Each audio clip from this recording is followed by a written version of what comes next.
의회뿐만이 아니라 단체장이 해야 될 일과 그 리더십에 대해서 요즘 어떻게 변화하고 있는가, 지방정부의 리더들의 역할과 그 리더십이 어떻게 변화하고 있는가라는 것들을 좀 여러분께 말씀드리려고 합니다. 네.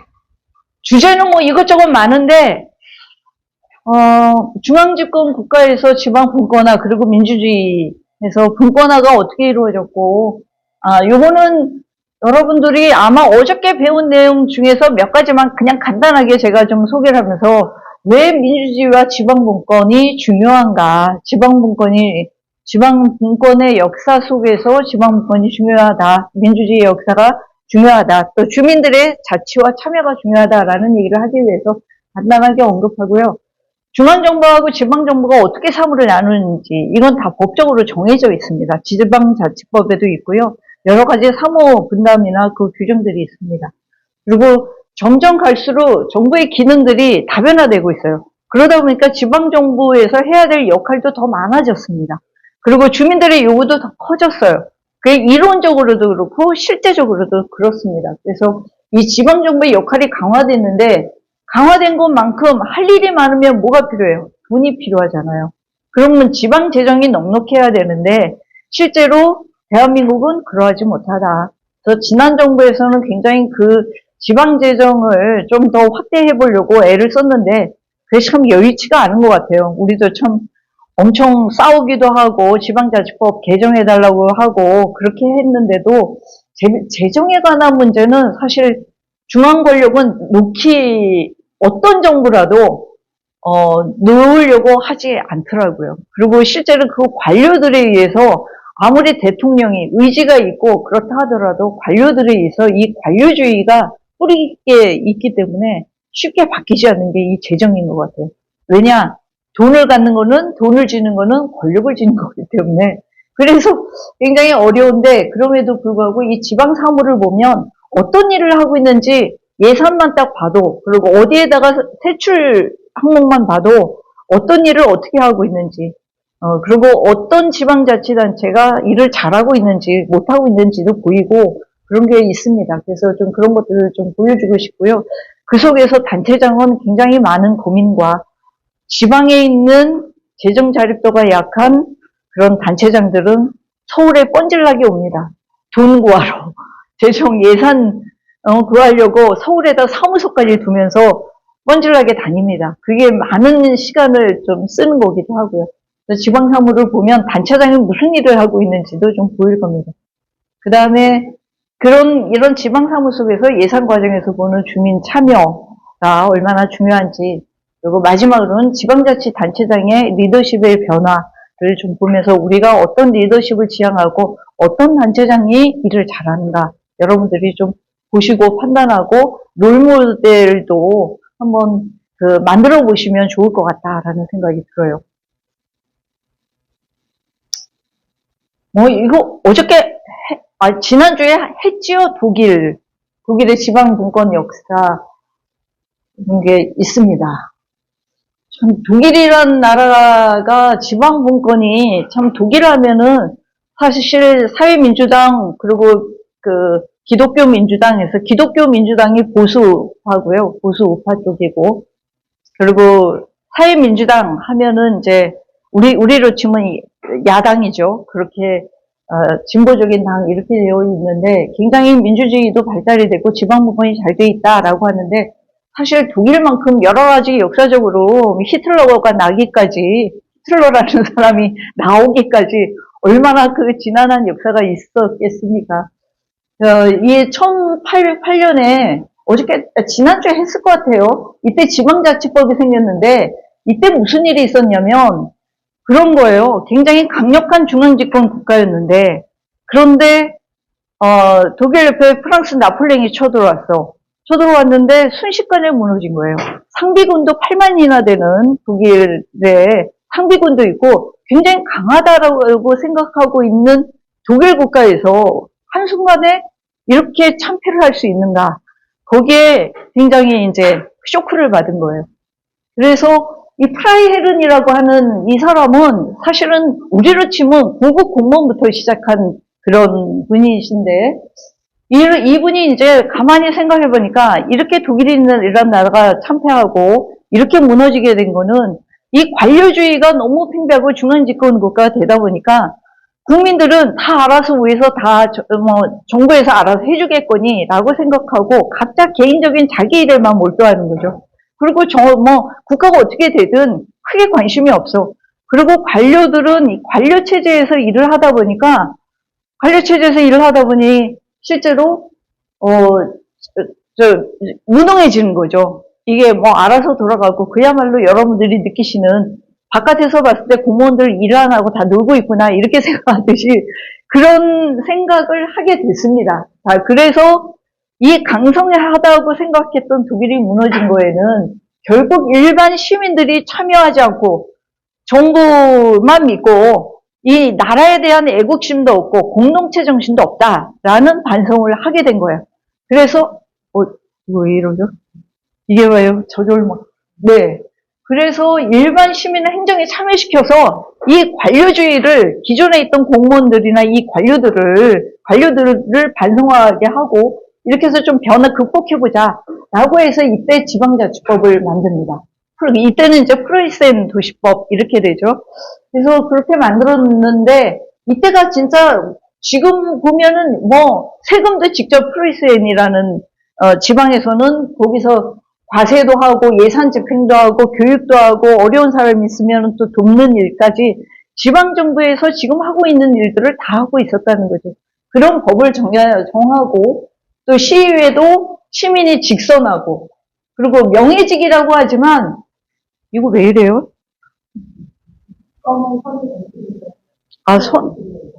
손을 건드리면 이거 왔다 갔다 하네요. 불안해서 건들 수가 없어.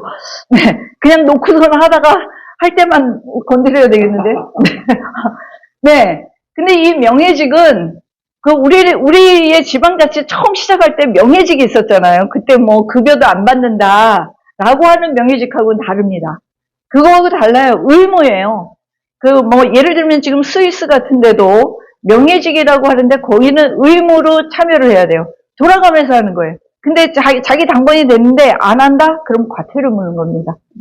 과태료를 물거나 벌금을 물거나 뭔가를 기여하지 않으면 안 되는 거예요.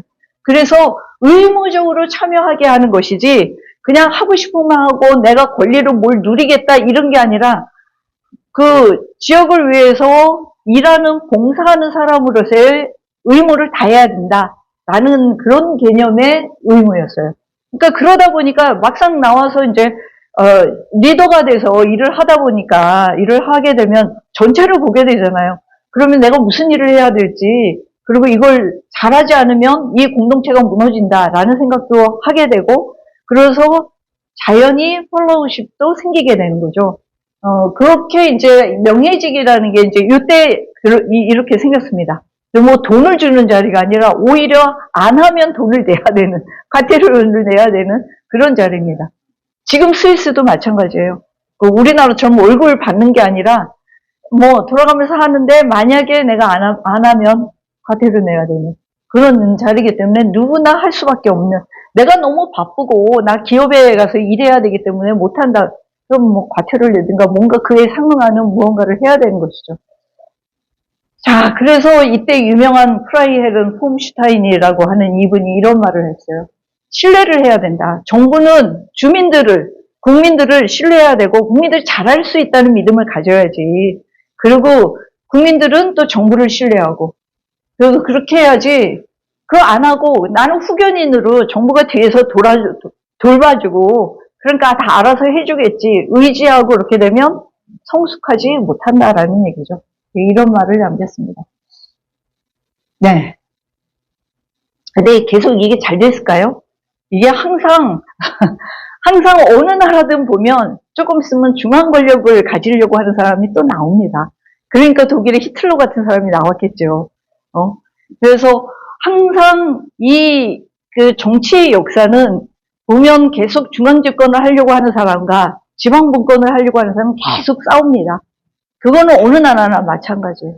독일도 그렇게 해서 지방 분권이 이루어지는 듯 하다가, 그러니까 전쟁이 일어나고 지고 어려워지니까 지방분권을 해야 된다, 관료주를 극복해야 된다라고 했는데 어느 정도 또 정부가 자리를 잡고 뭐 이렇게 되면 또 그 이후에 또 이제 히틀러 같은 사람이 또 나오게 되죠.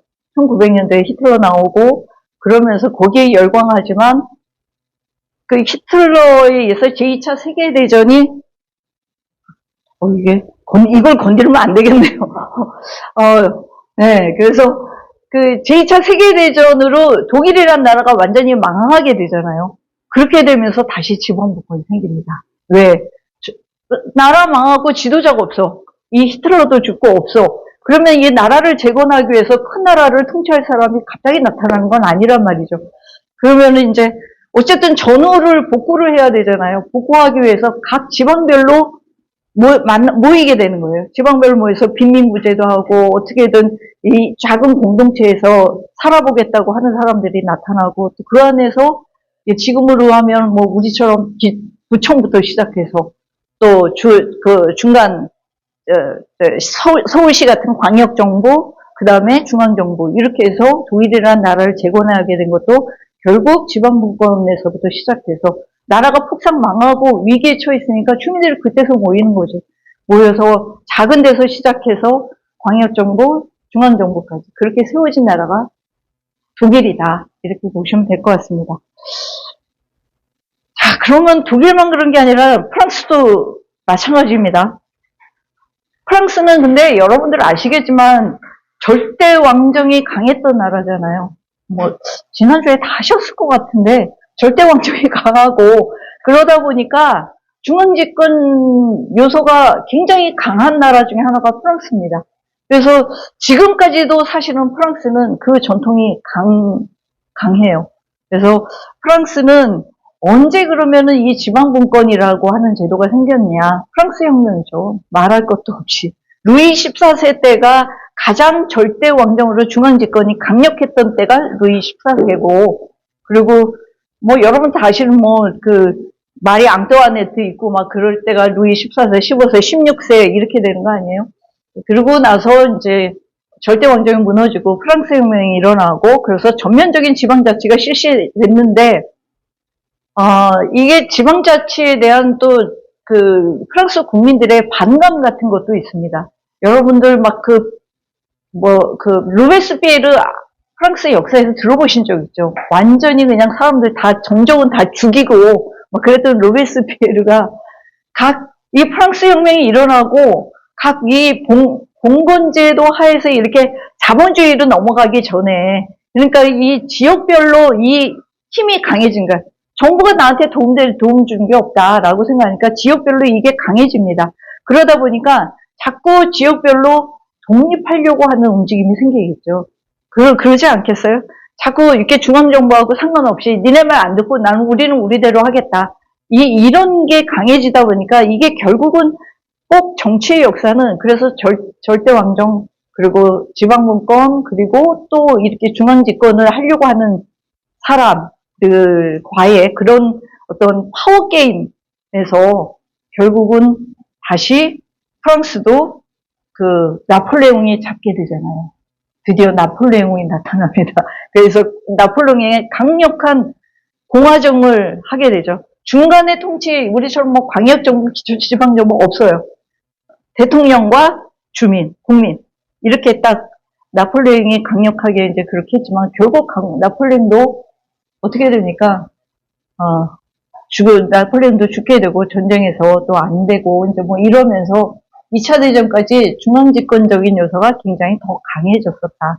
근데 그렇게 하다 보니까 프랑스도 다른 나라들 세계의 흐름이나 다른 나라들 보니까 이게 이제 산업화되고 자본주의화되고 이렇게 발전하는 나라들 보니 우리도 변화하지 않으면 안 되겠다라는 필요성을 뒤늦게 깨닫습니다. 그래서 이걸 흔들어야 되는군요. 건들면 꺼지고 흔들면 켜지고. 네, 그래서 1980년대에 들어서 지방분권이 대대적으로 이게 자성을 하게 되면서 이 지방분권을 하게 되는 게 프랑스예요. 그래서 지금도 프랑스는 다른 나라, 유럽의 다른 나라들하고 다르게 조금 아직도 중앙집권적인 요소가 강한 나라 중에 하나다. 이렇게 보시면 될 것 같습니다. 근데 결국은 이 중앙집권 국가나 관료주의 국가를 체험한 나라는 그 폐해를 통해서 지방분권 욕구가 생긴다는 거예요. 독일도 아까 마찬가지로 나라가 폭삭 망했을 때 지역으로부터 복구한 전후를 복구하려고 했던 그런 움직임이라든지, 프랑스도 마찬가지로 프랑스 혁명이 일어나고 나서 각자 주민들의 목소리가 커지고 이러면서 지방분권이 생기고 주민들의 민주주의가 더 성숙이 되면서 지방분권에 대한 요구들도 더 커져왔었다. 그런 역사가 있었다. 근데 그러다가 또 이제 강력한 지도자가 갑자기 나타나면, 나폴레옹 같은 사람이 생기면 완전히 그냥 중간에 어떤 민주주의도 없이 나폴레옹과 국민 그 사이에 지방정부는 있을 수 없는 것, 이렇게 했다가 또 망하게 되면 어떻게 된다. 2차 대전까지 쭉 그렇게 중앙집권적인 나라였었다가 최근에 돌아서 1980년대에 돌아와서 선진국 대열에서 우린 밀리게 된다. 이런 자성 속에서 프랑스도 지방분권화 되어가는 그런 나라다. 자, 그럼 뭐 프랑스하고 독일만 제가 말씀을 드렸는데, 전반적으로 유럽에서도 그렇고, 뭐 우리나라는 그럼 지방분권이 어떻게 발달해 왔는가, 아마 지난주에 육천국 선생님 말씀하셨을 것 같아요. 1949년에 헌법이 생기고 지방자치법이라든지 생겼지만 실제로는 못했죠. 1949년에 헌법은 생겼으나 지방자치를 할 수 있도록 되어는 있었지만 실제로 실행을 못했고, 그리고 1950년에 전쟁이 일어나고, 그래서 지방자치가 정치적으로 좀 이렇게 이용된 그런 측면들이 크다, 우리나라는. 그러면 1950년에 전쟁이 일어나고 어떻게 지방분권이 생겼나 돌아보면, 실제로 전쟁이 일어나고, 그리고 사실 치안이 불안하다, 이래서 못하게 했어요. 이스만들이 못하게. 헌법에는 있지만 실행을 안 한 거죠. 그러다가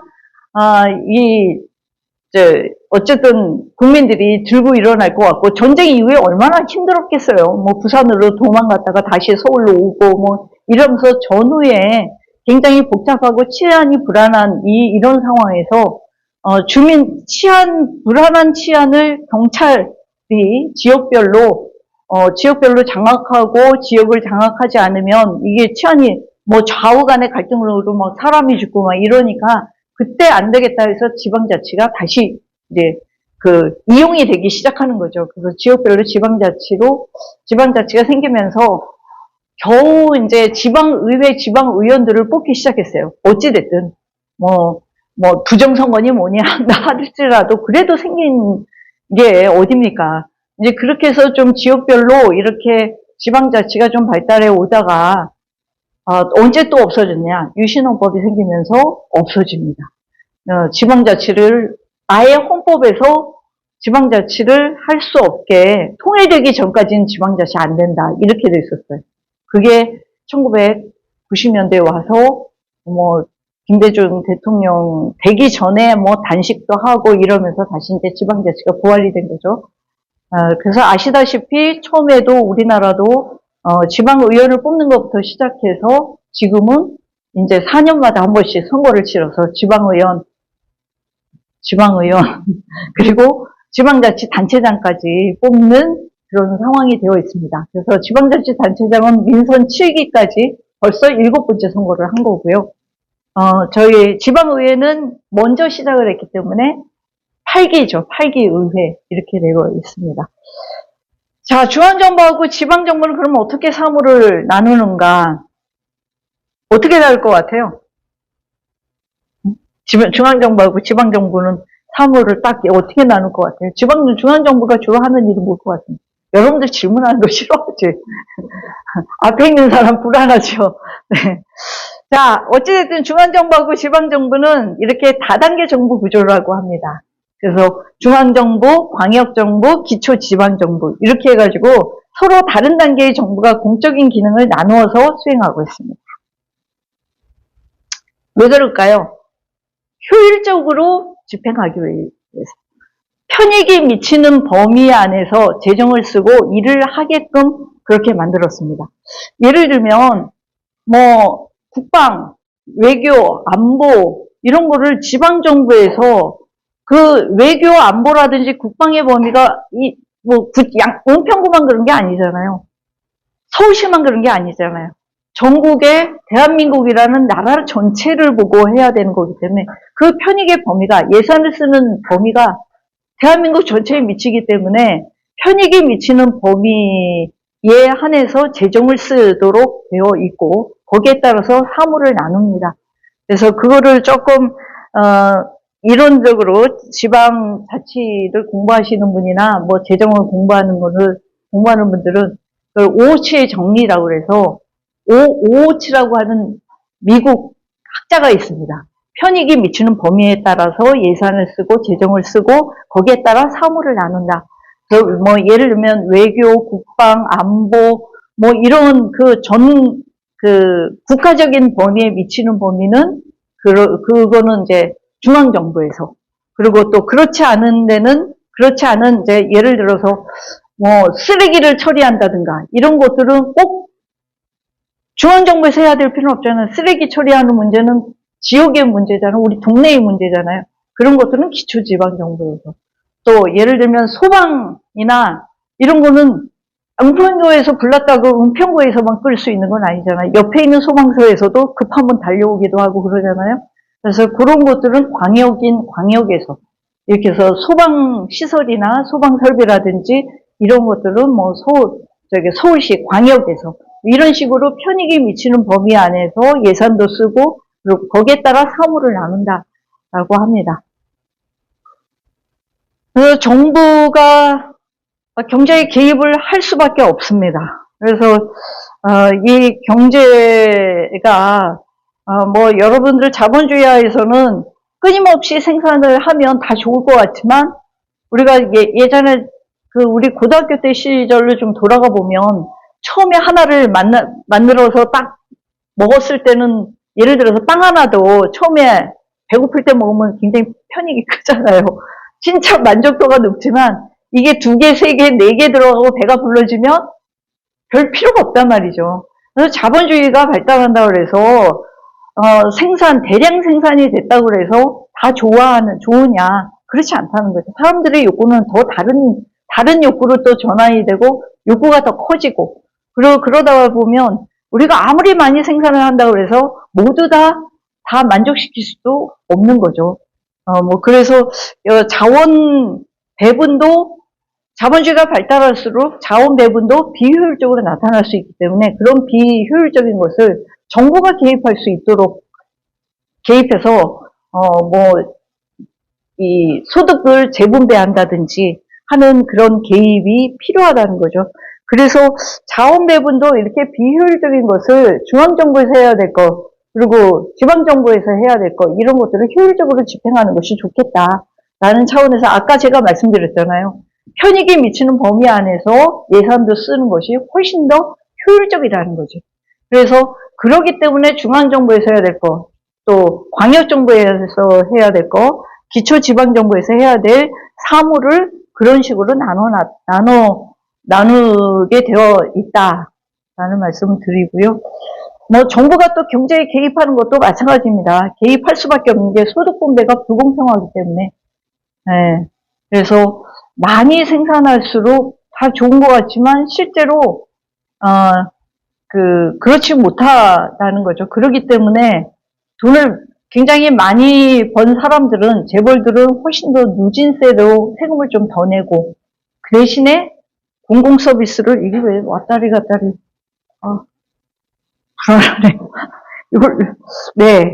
그렇게 할 수 있도록 하고 있습니다. 그렇다고 중앙정부가 생산을 하거나, 이 강제로 돈을 뜯어가고 이럴 수는 없잖아요. 그래서 제도가 필요한 거고, 법이 필요하고, 법과 제도에 의해서 강제력을 행사한다는 게, 뭐 세금도 그렇게 해서 받을 수 있도록 하고, 그 세금을 가지고 또 쓸 수 있도록 한다는 거예요. 그래서 예전에 미국에 갈브레이드라고 하는 교수가 있습니다. 갈브레이드 교수가 미국의 하버드 대학 교수인데 케네디 정부에서 관료도 하시고 한 분이 있어요. 굉장히 유명한 분이에요. 이분이 학자로서 이렇게 쭉 있다 보니까 어느 날 자기가 이게 어느 정도 이제 미국이 이렇게 중산층이 많아지고 잘 살고 우리나라도 마찬가지잖아. 소득 수준이 높아지면 뭐를 구입하고 싶어요? 차를 구입하고 싶어요. 어느 날 갑자기 차가 막 엄청나게 생겼잖아요. 근데 문제는 뭐냐? 차가 많아지고 차를 탁 타고 나가보니까 가면 차가 막히고 주차를 못하고 또 아니면은 길이 제대로 안 닦여서 울퉁불퉁해가지고 차가 금방 고장이 나고 뭐의 문제입니까? 공공재원이 제대로 쓰여지지 않아서 이 인프라가 갖춰지지 못하는 거예요. 그게 풍요 속의 풍요로운 사회라고 하는 책을 썼어요. 굉장히 센세이션했었습니다. 이 갈브레이드 교수가 그 책을 쓰면서 우리 자본주의가 발달하면 다 편안하고 다 좋아질 줄 알았는데 이 사적인 이 재산과 자산이 생기면 좋아지고 피아노도 생기고 예술 활동도 할 수 있고 차도 생겨가지고 가족들이 놀러 가고 이렇게 풍요로워질 줄 알았는데 이 공공 인프라가 갖춰지지 않으면 이게 다 행복할 수가 없구나. 그래서 이 공공 인프라에 투자를 하고 정부가 그런 역할을 해야 된다. 다시 말하면 정부는 어떤 정부여야 된다? 큰 정부여야 그래야 세금도 걷어서 그런 길도 더 넓히고 주차장도 만들고 이러지 않겠나? 그런 것들을 제시한 분이에요. 그게 이제 그 내용만 있는 게 아니라 여러 가지가 있습니다. 대량 생산을 해서 굉장히 많은 것들을 생산을 했는데 예를 들어서 많은 것들을 생산했는데 그러면은 다 좋아지고 다 행복할 줄 알았어요. 예전에는 없어서 난리였었잖아요. 여러분들 기억나세요? 예전에는 샴푸가 없어가지고 저 어릴 때는 빨리 피놓가지고 머리 감고 그랬던 시절도 있었던 것 같아요. 근데 지금 샴푸 아니라 비누로 머리 감는 사람이 있나요? 고체로 된 샴푸 이런 건 나와 있지만 그런 상황은 아니라는 거지. 그래서 모든 게 막 풍요로워지면 다 행복하고 그렇게 막 싼 물건들이 대량 생산되고 그러면 좋아질 줄 알았는데 근데 그런 걸 마음껏 쓸 수 있는 사람이 있고 어딘가에서는 그것조차도 쓸 수 없는 사람이 생겨나기 시작한 거예요. 그래서 대량 생산을 하게 되면 이게 모두가 풍요로워지고 모두 다 좋아질 거다라고 생각을 했는데 그렇지 않은 이 풍요 속에 빈곤을 누리는 빈곤을 누린다고 그러진 않죠. 빈곤한 사람들의 격차가 점점 많아진다라는 것도 갈브레이드 교수가 풍요 속에 풍요로운 사회라고 했는데 굉장히 풍요롭지만 한편으로는 우리 사회가 지금 이렇게 병들어가고 있다. 그러면서 여러 가지 이제 대안들을 제시를 하고 결국 케네디 정부에서 관료로도 들어가서 일을 하다가 나중에 퇴임을 하게 됩니다. 결국 그래서 정부의 역할은 이렇게 소득 분배의 불공평이라든지 경제가 불안해요. 경제가 불안하면 중앙정부에서 개입해서 어떨 때는 돈을 많이 찍어내기도 하고 어떨 때는 긴축 정책을 하기도 하고 이런 것들을 개입하지 않으면 어느 날 갑자기 우리가 1998년에 뭐가 있었어요? 나라 망하는 줄 알았잖아요. 금모으기하고 막 이랬잖아요. 그러니까 그런 일들이 생길 수도 있다는 거죠. 그래서 정부가 얼마만큼 경제에 개입하느냐에 따라서 사실 몰랐던 국민들의 삶에 굉장히 큰 영향을 미친다. 이제 그래서 중앙정부의 역할과 광역, 기초지방정부가 해야 될 재정과 또 거기에 따른 사무도 역할이 다 나눠져 있다. 그래서 아까 말씀드린 것처럼 예를 들면 이렇게 국방 서비스라든지 이런 건 중앙정부가, 소방은 광역에서, 쓰레기 처리 시설 이런 것들은 기초지방정부에서. 근데 은평구도 이 쓰레기 처리 시설 때문에 분란이 많이 있었죠. 우리 양천구도 마찬가지입니다. 양천구도 지금까지 그래요. 거기가 옛날에 소각장이 생겼어요. 양천구에 소각장이 생겼는데 생기고 난 다음에 목동 아파트가 생긴 거예요. 목동 아파트가 있은 다음에 소각장을 만든 게 아니라 옛날에는 이쪽이 변두리였기 때문에 저쪽 서쪽 변두리로 거기다가 소각장을 만들어 놓고 또 그리고 기차가 아니죠. 전철 신정 차량 기지라고 도심 중간에 차량 기지도 있었어요. 그 이후에 이제 점점 거기가 이렇게 있던 곳이 개발이 되면서 아파트가 들어선 거예요. 근데 아파트가 들어서서 주민이 이제 살다 보니까 소각장이 옆에 있으니까 소각장 없애라고 이제 막 데모하고 난리가 났었죠. 지금도 그렇게 하고 있습니다. 그래서 제가 표를 못 얻는 데가 소각장 주변이에요. 제가 한 것도 아니야. 소각장을 제가 세웠겠어요. 제가 한 것도 아닌데 소각장을 이전시키라고 그러는 거예요. 근데 정말 고민이 됩니다. 그래서 제가 온갖 그 쓰레기 처리 시설 때문에 일본도 가보고 다른 나라도 가보고 이전을 한다면 어디다 이전하겠어요? 그거 받는 데가 어디 있겠어? 양천구에서 싫다는데 그럼 뭐 은평구에서 받아주겠어요? 어디서 받아주겠어요? 그래서 일본이라는 나라는 그래서 쓰레기 처리 시설을 기초지방정부마다 만들더라고. 구청 옆에다가. 그것도 구청 건물 옆에다가 만들어서, 근데 굉장히 이제 그 시설이 굉장히 좋더라고요. 시설이, 뭐 요즘에는 워낙 그 기술도 발달이 돼 있고 그래서 무슨 냄새나 뭐 처리 정화 시설이나 이런 것이 거의 완벽하게 지하로 하지 않고 지상에다가 3층짜리를 지었는데도 굉장히 그 도쿄 안에 있어요. 그렇게 해서 아주 완벽하게, 그리고 그 주변은 완전히 뭐 나무나 꽃으로 있어서 소각장인지도 잘 몰라요. 근데 구청 바로 옆에다 그렇게 해놨더라고요. 그래서 구청별로 그렇게 할 수 있도록 아예 일본은 그렇게 바꿨더라고요. 하도 이제 지역마다 이제 우리는 안 받겠다 이제 이렇게 하다 보니까 그렇게 했는데, 사실은 거기에는 여러 가지 재정적으로나 비효율적인 부분들이 있습니다. 그래서 서울시도 고민하고 있는 거고, 서울시 쓰레기를 인천으로 보는데 인천이 받겠습니까? 옛날이야 몰랐을 텐데 지금 안 받겠다는 거잖아요. 그래서 몇 년도까지 인천의 쓰레기 안 받겠다니까 서울시가 비상이 생겼죠. 그래서 쓰레기 처리 시설을 어떻게든 광역별로 하다 보니까 이제 은평구하고 그 옆에 어디죠? 마포인가? 서대문 마포가 이제 3개 구역이 같이 논의하고 했었던 건데, 주민들은 뭐 아무리 정화시설을 잘 한다 뭐 한다 하더라도 우리나라의 특수성, 부동산, 이게 가장 크더라고요. 우리 집 옆에는 안 돼, 집값 내려가. 이게 큰 거죠. 양천구도 마찬가지예요. 목동아 아파트 집값 내려간다고 절대로 안 된다. 이걸 이전시켜야 된다. 그래서 이전시키면 어디로 갑니까? 저 지방에 있는 그런 우리 어머님들이 살고 있는 시골에 우리 어머니는 소각장 옆에서 그렇게 안 좋은 데서 살아도 됩니까? 그러면 안 되지 않아요? 그러면 어떻게 할 건가? 우리가 지혜를 모으자. 이렇게 해서 우리가 좀 공론화 시켜봅시다. 근데 구청장은 저 양천구의 주민 얘기만 들으면 되지 왜 다른 지역 주민 걱정까지 하느냐. 그런 말씀을 하셔가지고 제가 좀 충격을 받았는데, 뭘 양천구민만 걱정하면 되지 바로 옆에 있는 마포구민까지 왜 걱정하냐고. 뭐 어디로 보낸다, 뭐 어떻게 하면 된다, 뭐 이러면서 거기까지 그 구민까지 왜 걱정하냐고 이러시더라고요. 그러니까 이제 감정이 격앙이 되니까 이제 그러시겠지만, 어찌됐든 합리적으로 이렇게 논의를 할 수 있는 시대가 됐으면 좋겠다라는 생각이 들어요. 이 쓰레기 처리 시설 얘기가 여기까지 했는데, 어쨌든 기초지방정부는 이런 자기 쓰레기를 지역에서 소각을 하든 어찌됐든 이 쓰레기 다 걷어가야 되잖아요. 그런 것들은 중앙정부에서 일률적으로 하기 어렵다.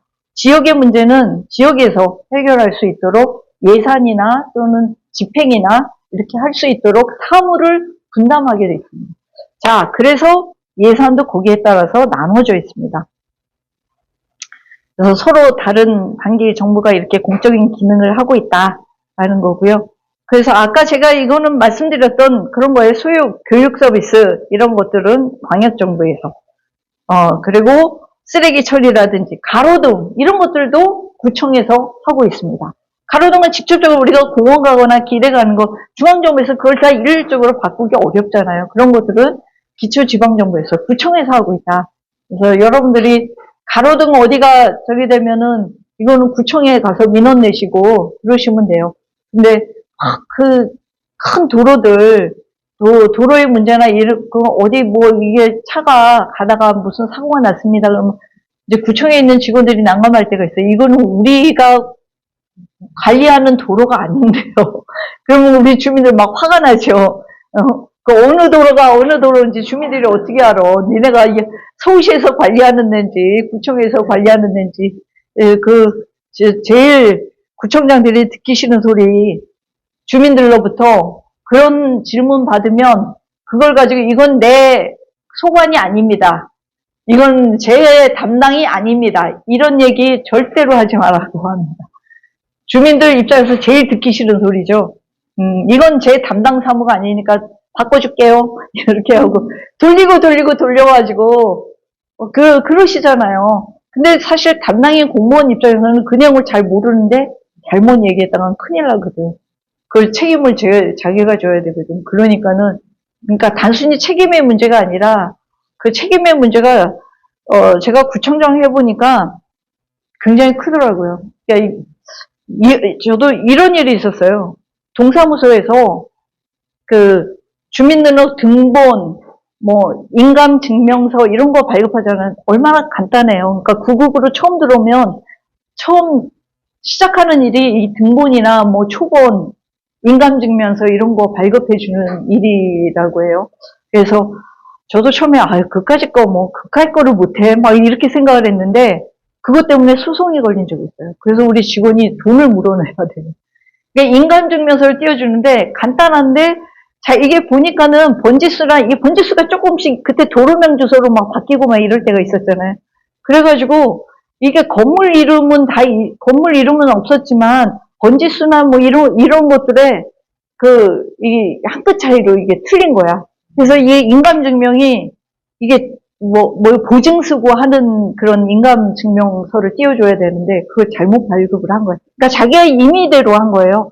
왜냐면 그게 원칙과 그걸 해야 되는 매뉴얼이 있었지만 빨리 발급을 해주고 그리고 자기가 봤을 때는 그 같은 지역 같은 곳이라고 생각을 했거든. 그래서 번지수하고 이게 조금 틀리긴 하지만 아니 여기가 그곳인가 보다라고 생각을 한 것 같아요. 그래서 그걸 띄워줬는데 나중에 그 인감증명 때문에 그 민사소송이 그 사람이 그 띄워간 사람 민사소송이 걸린 거예요. 그러니까 자기가 보증 쓰면서 이제 손해봤다. 네가 띄워준 잘못된 인감증명 때문에 그랬다. 그래가지고 행정소송 제기하고 그래서 들어온 신입 직원이 그 돈을 물어내게 돼. 몇 억을. 그래가지고 정말 그래서 그것 때문에 고심하고 우리 구청에 있는 자문 변호사 붙여서 그렇게 해서 뭐 다 이기진 않더라도 어쨌든 그걸 해결할 수 있도록 좀 도와줘라. 자기는 선의해서 빨리 처리해 주려고 하는 일이었는데 근데 어쩔 수가 없습니다. 쉽지가 않아요. 안 되더라고요. 그래서 행정소송까지 간 일이 있어서 그래서 공무원들이 그냥 뭐 단순히 책임을 회피하고 이런 게 아니라 나름대로 그 원칙대로 하지 않으면 안 되는 이유들이 있구나라는 것을 저도 구청장 하면서 알게 된 거예요. 여러분들도 그런 걸 좀 이해를 해주시면 좋을 것 같아요. 그래서 그 원칙대로 하지 않았을 때 그런 법규와 규정대로 하지 않았을 때 입어야 될 손해가 구청만이 있는 것이 아니라 또 그 이해 당사자들끼리의 갈등이나 이런 것들 때문에도 생기기도 합니다. 그래서 어찌됐든 그래서 이런 기초지방정부에서 해야 될 일, 광역정부 또 중앙정부에서 해야 될 일들이 나눠져 있고 사무가 배분되어 있는데 그게 또 명확하지 않은 것도 있습니다. 법률로 정해지지 않은 건 또 중앙정부의 사무를 할 수도 있다. 뭐 이런 것들도 있어요. 그래서 굉장히 애매하고 그래서 이게 제가 항상 이제 고민하는 것들이 이런 것들입니다. 구청장 한 8년 하다 보니까요. 어디까지 공공서비를 어느 범위까지 해야 될 건가 이런 고민들을 하게 돼. 중앙정부의 사무를 물론 우리가 위임해서 받아서 기초지방정부에서 해야 되는 것도 있지만 기초지방정부에서 우리 주민들을 위해서 편익서비스 또는 공공서비스를 하려고 경쟁을 하잖아요. 그래야지 또 다음 선거 때 주민들이 좋아하실 거고 그래야 또 선출을 해주실 테니까 서로 경쟁적으로 합니다. 그래서 예를 들면 예전에 한참 동사무소 주민자치센터에 헬스장 이런 거 여기도 있지 않아요? 헬스장을 막 만들었어요. 지금은 우리 양천구에서는 제가 있는 동안은 더 만들지 말라고 그랬습니다. 만들지 말거나 너무 오래돼서 기계가 고장나고 하면 계속 너무 새로 개비하고 이렇게 해가지고 그걸 계속 하려고 하는 거는 좀 문제가 있다. 여기 보니까는요, 공공 서비스를 한다고, 우리 주민들한테 주민 서비스를 한다고 10,000원 주고, 또는 더 싸게 주고, 그렇게 해서 이제 건강을 증진시킨다고 한 일이, 체육대 나와서 이 일자리를 뺏는 거예요. 지역의 헬스 클럽이 싹 다 망했어요. 없어졌어요. 그래서 저를 찾아왔어. 헬스장을 운영하던 분이 자기 결국 헬스장 문 닫고, 그리고 자기가 실업자가 됐다. 그래서 자기 구청에 공공근로라도 시켜달라고. 아니, 그러신 분들을 제가 뭐 보고, 주변에 그런 분들 보면서, 야, 이 공공 서비스라는 게 어디까지 해야 되나, 이런 고민을 하게 됐습니다. 주민센터에서 딱 동별록을 하다 보니까 헬스클럽을 체육대 나와서 그나마 체육대 나왔다고 해서 다 올림픽 선수 되는 거 아니잖아요. 그러다 보면 그분들이 먹고 살 생계형 일자리가 있어야 되잖아요. 그래서 거기 가서 뭐 트레이너도 하고 또는 이제 작은 데는 자기가 직접 작게 운영하기도 하는데 그런 데가 싹 없어지고 지금은 헬스클럽이 대형으로 정말 이게 몸 만들려고 하시는 분들 아주 고가로 하시는 그런 데만 살아남고 나머지는 싹 다 지역에서 다 죽었습니다. 그래서 뭐 그래도 또 이제 다른 종목으로 또 활동하시는 분들이 있지만 어쨌든 공공 서비스의 범위와 또 얼만큼 또 주민들한테 주민 서비스를 할 것인가 그것을 했을 때 다른 피해자가 생기지 않을까라는 것들을 구청장이나 단체장들은 고민을 하게 됩니다.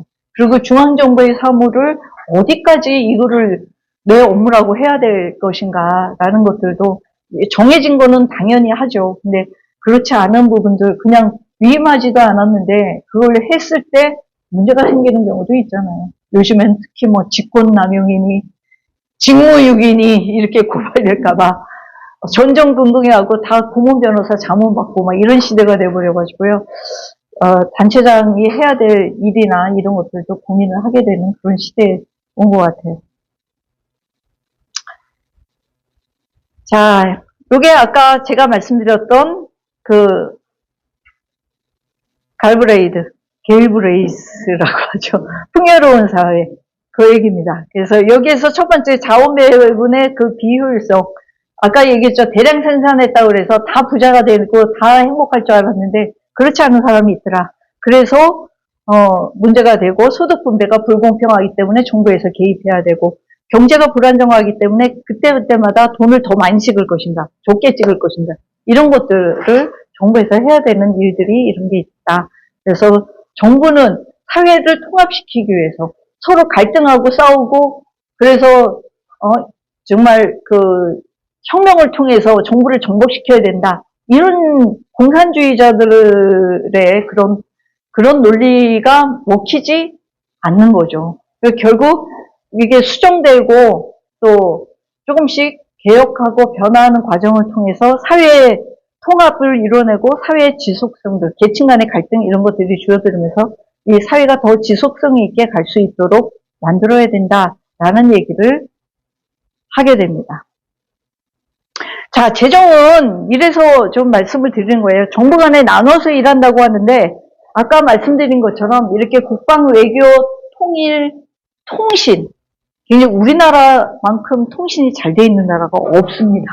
외국 어디를 가봐도 근데 그 정말 제일 잘하는 일 중에 하나가 통신을 광역망 무슨 해서 우리가 그 인터넷 쓰고 사용하는데 불편함이 없도록 그게 그때 김대중 정부 때 과학 무슨 기술부 장관 남북 모셨는데 제 이름이 생각이 안 나요. 그분이 그때 KT 쪽인지 삼성인가 이런 기업에서 있는 분을 픽업을 해서 그렇게 해가지고 이제 정부에서 과학기술부 지금으로는 과학기술부 장관이죠. 그렇게 해서 우리 대한민국에 그때 통신망을 쫙 깔기 시작을 했어요. 그렇게 해서 우리나라가 인터넷 처음 도입하고 그럴 때가 1998년 그때쯤이었습니다. 98년, 99년 그때 인터넷망이 막 개설이 되고 저도 그때 막 인터넷 배우러 그때는 MS-DOS라고 그러죠. 그렇게 해가지고 인터넷을 쓸 때였는데 지금은 정말 더 훨씬 더 편리하게 근데 그렇게 속도가 점점점 그 망이 빨라지고 좋아지고 전국에 어딜 가도 이걸 다 핸드폰도 쓸 수 있고 인터넷 쓸 수 있는 나라를 만든 게 1997년, 8년 그때입니다. 이 통신 같은 경우는 지방 단위로 할 수가 없습니다. 그래서 사실은 그건 훨씬 더 비효율적이죠. 통신망을 까는 거는 전국 단위로 깔아야 훨씬 더 효율적으로 할 수가 있는 거죠.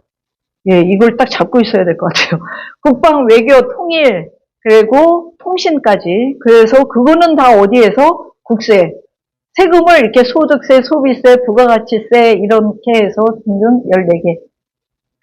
서 걷게 됩니다. 여러분 재정에 대해서 하시나요? 재정에 대해서 따로 안 해요? 없어요? 지방 재정도 좀 아시면은 도움이 될 텐데. 자, 어찌됐든 중앙정부는 이 국세를 걷어서 하고요. 지방정부는 광역하고 기초하고 좀 다릅니다. 광역은 이제 도세, 시세 이렇게 해가지고 취득세라든지 등록면허세, 지방소비세 등등 지방교육세 이런 걸 걷어서 지방에 있는 도로라든지 또는 교육이라든지 소방, 경찰 이런 데들은 광역에서 하고 이렇게 사무가 나눠져 있어요. 거기에 따라서 세금도 따로 걷는 겁니다. 기초지방정부는 가로등이라든지 쓰레기 처리라든지 또는 동네 마을 공원 이런 거 조성하는 거는 물론 국립공원 이런 거는 정부에서 하죠. 그렇지만 또 도에서 관리하는 큰 공원들도 있죠. 그렇지만 동네 작은 공원들은 어디서? 구청에서 한다. 이렇게 보시면 되고요. 그러면 자원은 어디서 만드냐? 기초지방정부는 시, 군세, 구청에서 받을 수 있는 거는 요 정도예요. 요 정도. 여러분, 주민세, 재산세, 자동차세, 구청은 이 정도밖에 안 될 것 같은데요. 시 단위로 가면, 저기 시흥시라든지, 그런 데는 이제 지방소득세, 담배소비세, 이런 거를 받죠. 근데 담배소비세도, 몇 년 전에 담배 사면 담배소비세를 붙여서 담배값이 확 올리잖아요. 담배 못 피게 하느라고 담배를 이렇게 비싸졌다고 해요. 지금 얼마인지 잘 모르겠어요. 근데 담배가 비싸진 게 이제 거기다 소비세를 갖다 더 붙였습니다. 그러면은 이 담배 소비세가 원래 지방세로 걷게 돼 있으면은 우리가 받아야 될 거 아니에요. 우리라는 건 이제 구청이라든지 시에서 이렇게 받아야 될 거 아니에요.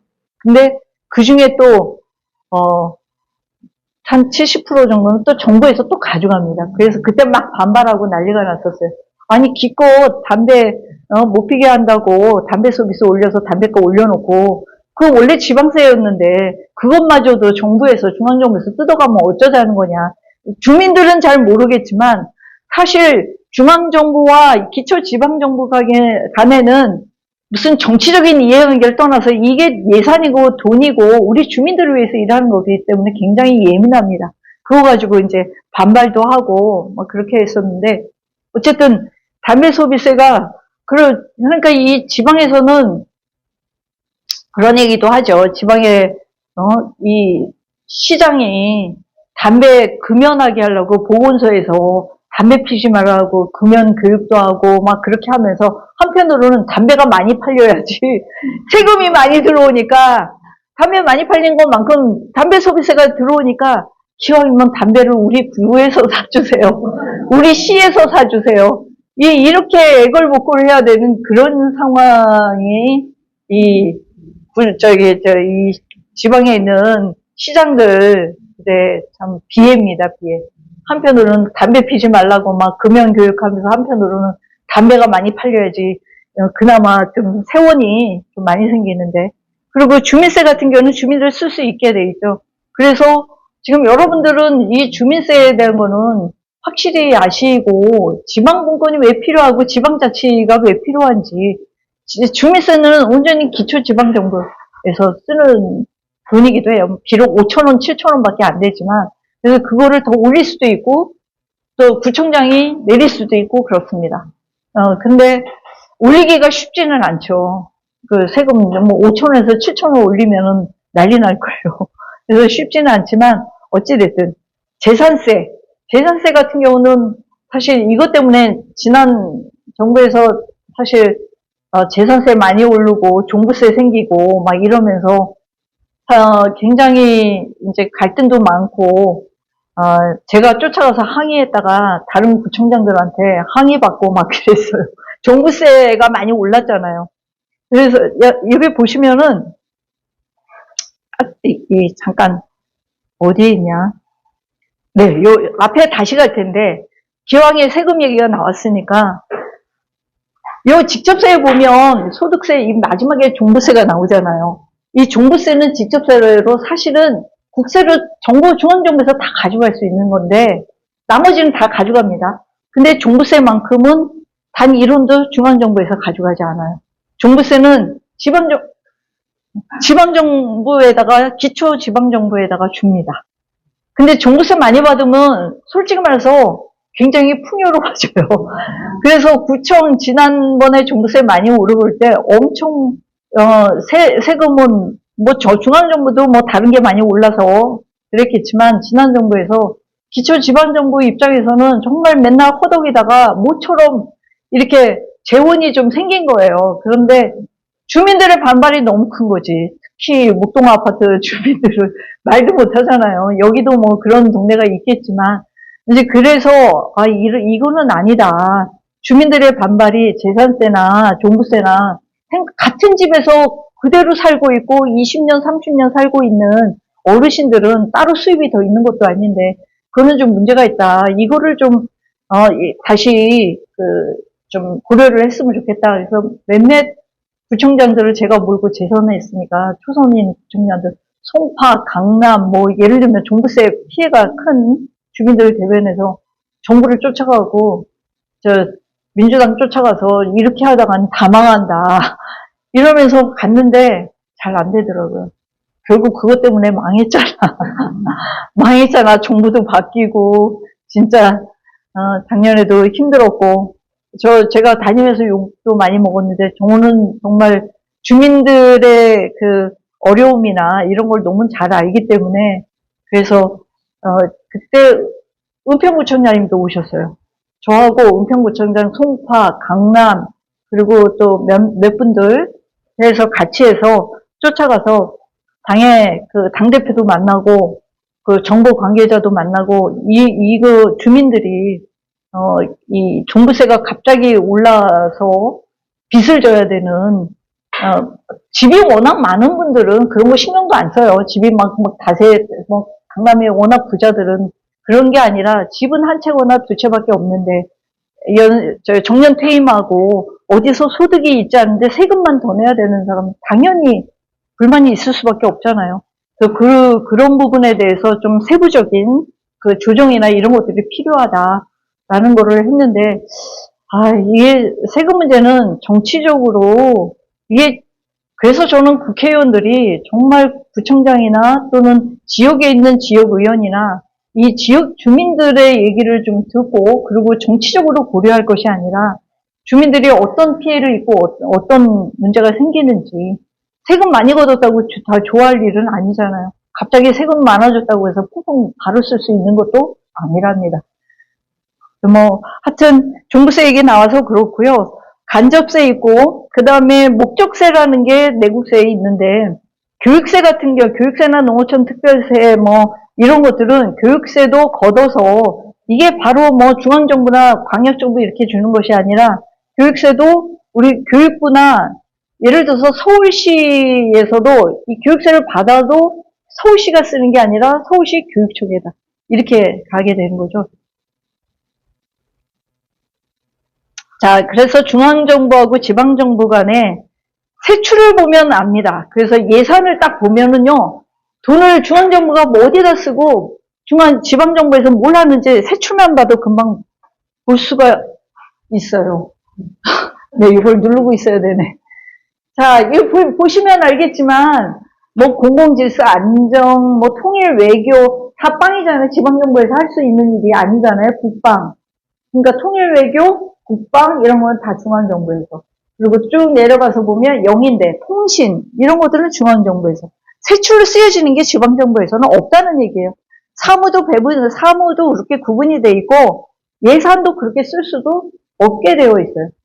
그러면은 가장 많은 게 뭔 것 같아요. 딱 보니까. 사회복지, 보건. 근데 이거는 뭐 거의 비슷하잖아요? 그러면은 이게 재량권을 갖고 그러면은 구청에서 30%나 되는 그 비중을 구청에서 그러면 사회복지 분야에 내가 쓰고 싶다고 해서 어려운 사람들 팍팍 쓸 수 있느냐? 그렇지 않습니다. 다 정해져 있어요. 여러분들 뭐 기초연금 이런 거 봤죠? 또 뭐 장애인들은 장애인 장애인 이 복지 비용 받고 또 예를 들어서 애들도 받는 비용이 있잖아요. 유치원이나 뭐 어린이집 보낼 때 그런 거 받으면 그걸 보내주는 사무만 구청에서 하는 거예요. 중앙정부에서 그대로 내려줘요, 돈을. 그러면 그걸 쏴주는 거지. 통장으로 이렇게 보내주는 뭐 기초연금이라든지 이런 복지 비용들 뭐 그리고 기초생활수급자 한 달에 얼마씩 계속 나갈 거 아니에요. 그런 그 단순 사무예요, 사실은. 단순 사무고 그 돈은 그대로 중앙정부에서 돈이 오면 구청에서 그대로 보여내죠. 그러니까 실제로 사회복지나 보건 분야에서 구청에서 마음대로 쓸 수 있는 재량권을 가지고 있는 돈은 아니더라. 라는 거를 알고 계시면 될 것 같습니다. 비교적 많은 게 농림, 해양, 수산, 산업, 중소기업, 에너지, 교통, 물류 이런 거는 서울하고는 좀 거리가 멀고요. 지방에서는 많이들 합니다. 지방에 도로 놓고 뭐 다리 놓고 뭐 그런 거 있잖아요. 또 그리고 무슨 그 농림, 해양, 수산하고 관련돼서 지원하고 이런 것들 그런 비용으로 좀 들어가는 비중이 많고요. 국토라든지 지역개발, 뭐 산 밑을 뭐 중턱을 깎아가지고 뭘 만든다든지 뭐 이런 것들. 그래서, 보면은 비교적 기초지방정부에서 많이 쓰는 건 사회복지하고 보건이지만 이것 또한 재량권이 그렇게, 예산으로 보면 굉장히 비중이 크구나 그럴 텐데 그렇지 않다라는 것. 문화관광하고 환경 분야는 조금 있잖아요? 그러면은 이거는 조금 다를 수 있다는데 서울하고는 조금 거리가 멉니다.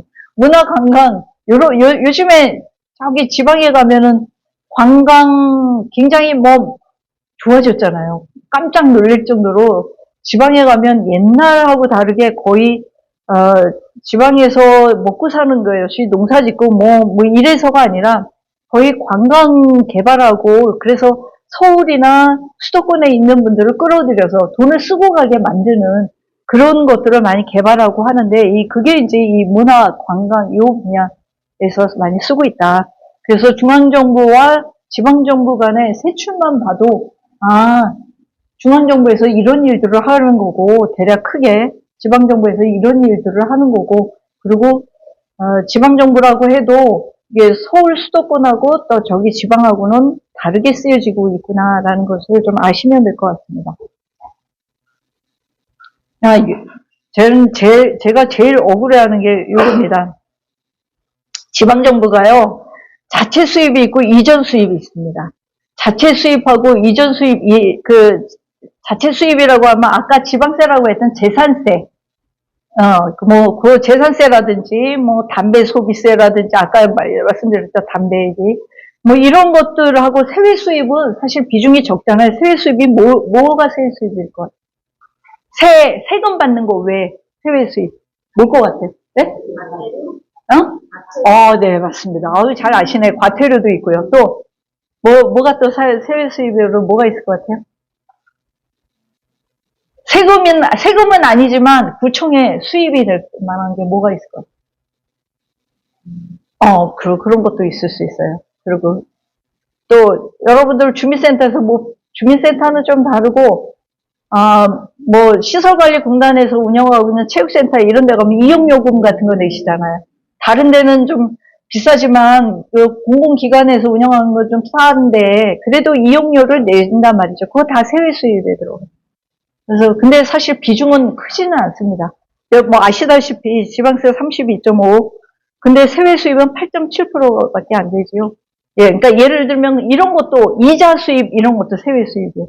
근데 여러분들 집 가게 이자는 사실 많지 않은데 구청의 1년 예산이 양천구는 지금 한 8,700억 이렇게 되면 8,700억이 뭐 한꺼번에 다 예산이 들어오는 건 아니지만 뭐 몇천억은 이렇게 있을 거 아니에요. 일반 회계, 특별 회계 이렇게 하면 은행에다가 돈을 예금을 시켜놓잖아요.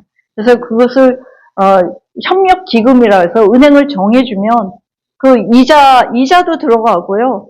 그 협력기금을 은행에서 자기네가 돈 버는 것만큼 구청에다가 계약을 해서 돈을 주게 돼 있어요. 옛날에는 그게 구청장 쌈짓돈처럼 썼었대요. 근데 제가 구청장을 하게 될 즈음에 그거를 가지고 이제 이 세외 수입으로 들어가서 쓸 수 있도록 그렇게 아예 제도화시켜서 그렇게 몰래 뒷돈은 아니지만 뭐 자기 개인으로 쓰면 그거는 범죄행위고 그게 아니라 예를 들어서 은행으로부터 그렇게 계약을 해준 1년 예산을 자기 은행에다 유치하는 대신에 뭐 1년에 뭐 몇 억씩 이렇게 구청장이 좀 쓸 수 있도록, 그러니까 예를 들면 무슨 행사나 이런 거 있을 때 뭐 행사 이렇게 지원도 한다든가 뭐 어려운 사람들 도와주는 사회복지 예산이 별로 없잖아요. 재량권이 없으니까. 그럴 때 이제 무슨 주민센터나 이런 데 어려우신 분들 돕는데 간식비라든지 이런 걸 지원한다든가 이런 것들을 이제 쓰기도 합니다. 했었대요, 예전에는. 근데 지금은 아예 그렇게 못하고 아예 이렇게 세외 수입으로 딱 넣어서 딱 회계 처리를 해가지고 예산에서 쓸 수 있도록 그렇게 규정이 되어 있어서 함부로 쓸 수가 없어요. 어찌됐든 세외 수입이 그런 것들이고 지방세가 있고요. 이제 지방교부세하고 보조금이 있는데 지방교부세라고 하는 거는 여러분들 지방교부세 그런 것들이에요. 그러니까 예를 들면 플래카드 막 붙이잖아요. 뭐 국회의원이 어디서 뭐 정부에서 돈 뭐 몇 억 받아왔습니다. 그래서 우리가 도로를 놓게 됐습니다. 아니면은 뭐를 그 하수도 뭐 무슨 공사를 하게 됐습니다 하는 플래카드 막 붙이잖아요. 그게 지방교부세입니다. 근데 그 교부세를 어디서 주냐? 중앙정부에서 주는 거예요. 완전히 행안부 장관의 쌈짓돈처럼 기준이 굉장히 모호해요. 그래서 어떤 데는 많이 받고 어떤 구는 적게 받기도 하고 지방은 좀 많이 받고요. 가서 그냥 사바사바하고 열심히 쫓아다니는 거 잠깐 뭐 사고 다니면은 받는 것 같고, 아니 느낌상 그렇다는 거죠. 무슨 그 기준과 있기는 있는데 너무 어려워. 그리고 굉장히 모호하고 이 교부세라는 게 조건 없이 주는 것도 있고, 그리고 어떤 거는 명목을 붙여서 이건 어디에만 써라 이렇게 해가지고 내려오는 것도 있습니다. 이거는 뭐 도로에만 써라, 뭐 이건 하수도 대량 공사할 때만 써라, 뭐 이렇게 하는 것들도 있어요. 근데 어쨌든 그런 것들을 국회의원이 쫓아가가지고 어디 가서 뭘 받아왔다, 뭐 하면서 구청장한테 뭘 받아왔으니까 교부세 내려올 겁니다. 5억 내려올 겁니다. 10억 내려올 겁니다. 그러니까 이런 것들이 행안부에서 교부세로 내려오는 거예요. 근데 그래서 이전한다 그러죠. 중앙정부의 예산 중에 일부를 이전해서 지방정부로 온다. 그래서 이전 수입이 있고요. 이 보조금이라는 거는 보조금 어떤 그 사업을 할 때 예를 들어서 우리가 무슨 자전거를 타는 사람 많아졌어. 그래서 지킴이 자전거 이 안전활동 뭐 이런 걸 하기 위해서 중앙정부에서 보조를 받아서 그 사업을 따냈다. 이렇게 하면 보조금이 내려올 거 아니에요? 그러면 그런 보조금 수입이라든지 이런 것들도 사업을 할 수 있잖아요. 지방정부에서. 돈은 중앙정부에서 받았지만 어떤 사업을 위해서 받은 그걸 가지고 이 사업을 하게 되는 그런 돈들이 이제 보조금이기도 합니다. 그러면은 비중을 보면 얼마나 돼요? 지방세나 세외 수입만 가지고 어렵잖아요. 사업을 하고 이런 것들이 거의 다 정해져 있기 때문에 이 지방교부세하고 보조금이 여기에 봐서 딱 봐도 한 40%는 넘잖아. 지방정부의 예산 중에서. 그러면 어떻게 됩니까? 그러면은 40% 정도, 이것만 봐도 한 40% 되고, 그 위에 저기 봐도 한 40% 되고, 반 정도는 우리 지방에서 들어온 세금 수익 가지고 되는 것이 아니라 중앙정부에서 돈이 들어오지 않으면 사업을 못 한다는 얘기예요. 사업이나 뭐 무슨 여러 가지 하고 싶은 일들을 할 수가 없다는 거예요. 이러다 보니까 재정 자립도가 약하다는 얘기지. 우리 스스로 돈 벌어서 쓰는 게 약하다. 쓰기가 어렵다라는 거거든요. 그래서 구청장이나 저 지방에 있는 시장이나 이런 분들은 어떻게든 중앙정부에 가서 이런 것들을, 이런 사업비를 받기 위해서 열심히 막 때로는 청와대도 쫓아가고 정부도 쫓아가고 그리고 지방에 있는 분들은 서울 사무소를 두어서 서울 국회에 거의 상주하는 공무원들을 둬요. 그래서 아예 국회 옆에서 로비 활동을 하는 거지. 가서 좀 읍소도 하고 우리 지역에 다리를 놓기 위해서 이런 예산이 필요하니 중앙정부의 어떤 예산 중에서 도로 놓고 하는 그런 예산이 있으면 우리 지역에 우선적으로 해달라.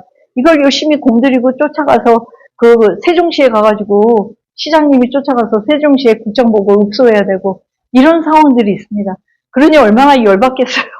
이 단체장들이 그래서 지방분권을 해야 된다. 그래서 이 단체장들이 재량권을 갖고 일을 할 수 있도록 중앙정부에서 그것도 예산을 내려줄 때도 그냥 원래는 보통세나 교부세는 그냥 주게 돼 있어요.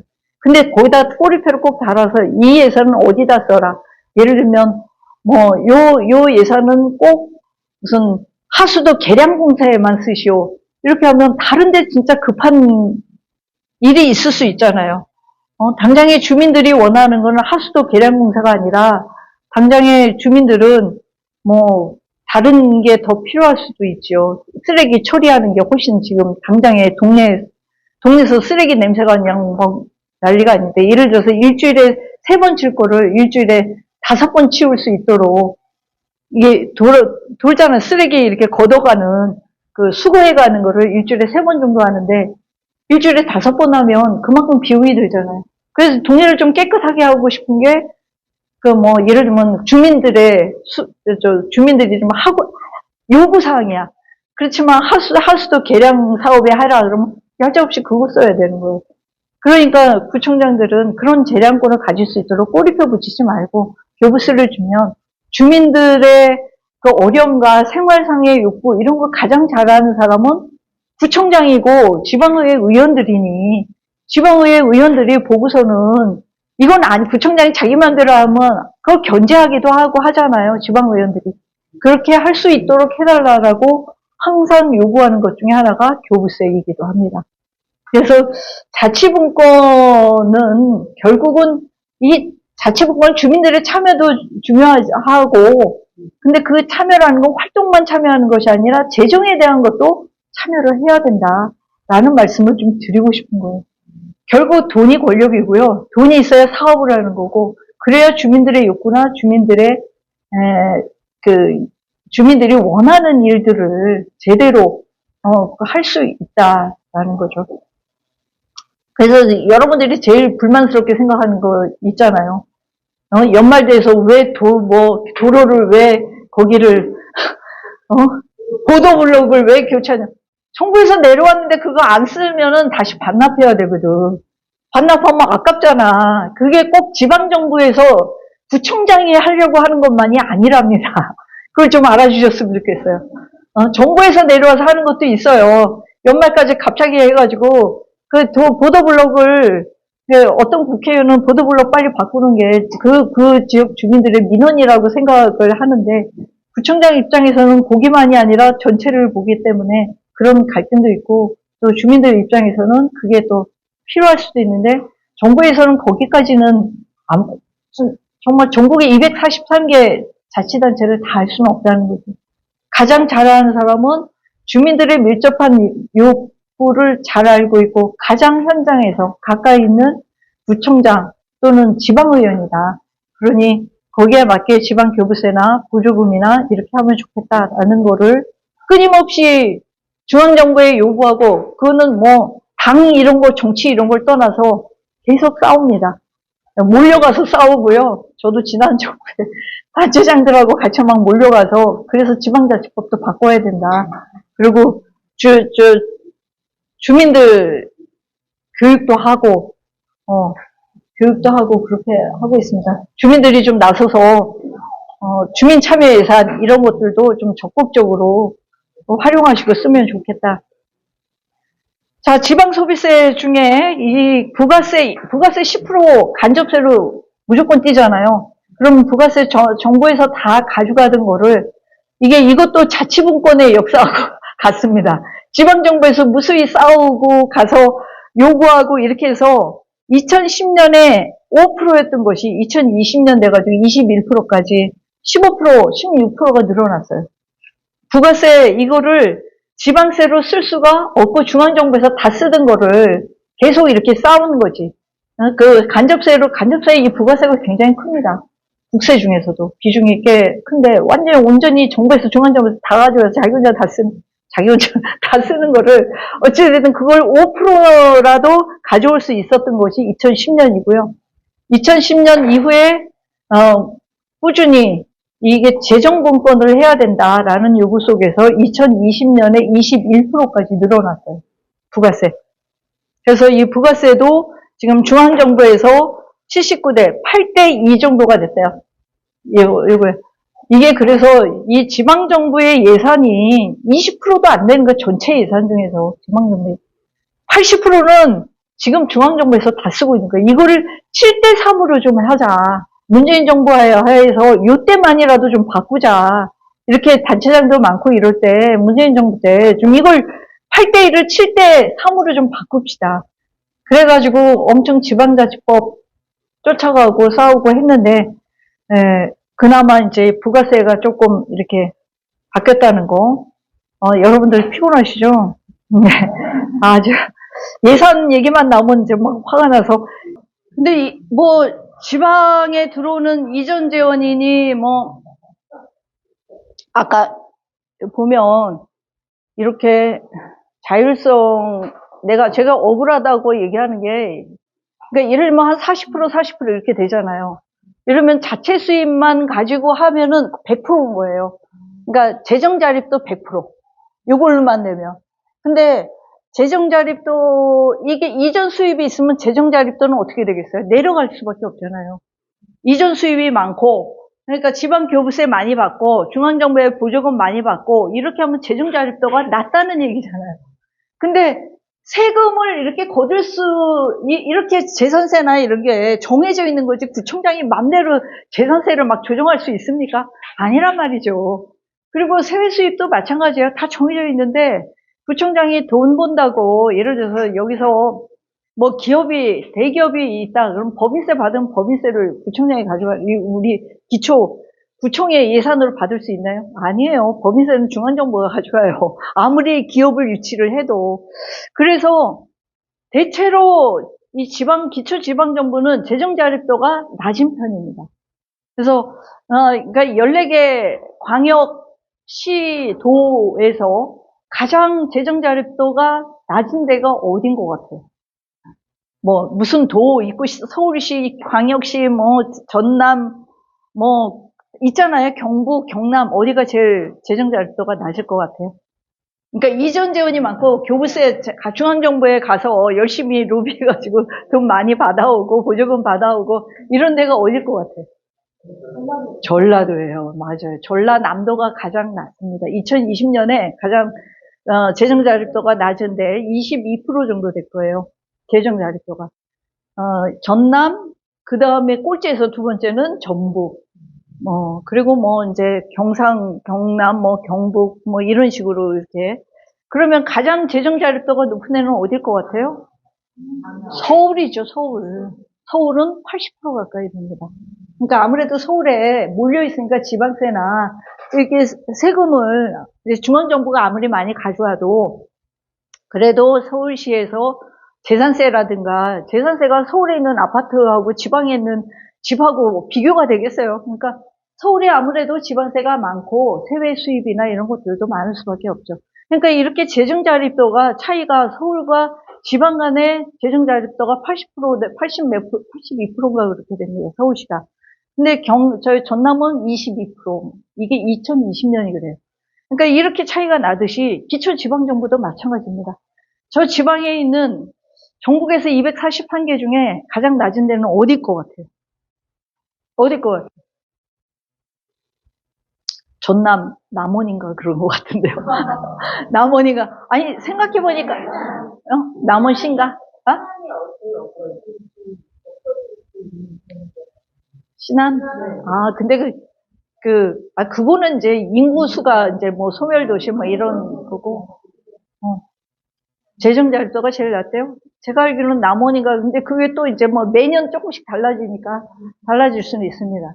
그리고 가장 그래도 재정자료가 높고 돈을 많이 버는 데가, 돈을 많이 버는 게 이제 재정자료가 높은 데가 서울의 경기도 화성시라든지 뭐 이런 데가 의외로 기업들이 거기 많잖아. 화성시 뭐 이런데 그런 데가 재정자료가 높은 편이죠. 이렇게 세금이 많이 들어오고 이게 그래서 제가 선거 때 막 억울했던 게 재정자료가 양천구가 낮다는 거예요. 양천구가 생각보다 그 목동 아파트 있고 그러면 굉장히 부자 동네일 것 같잖아요. 근데 사실 구청에서 받을 수 있는 수입이라는 게 이 지방세나 세외 수입 뭐 이런 정도인데 세외 수입은 사실은 미미하고 다 어디나 다 마찬가지일 거고요. 지방세라고 하는 것도 뭐 서울시가 더 있고 다 비슷비슷해요. 별 차이가 없는데 양천구는 한 중간 정도예요.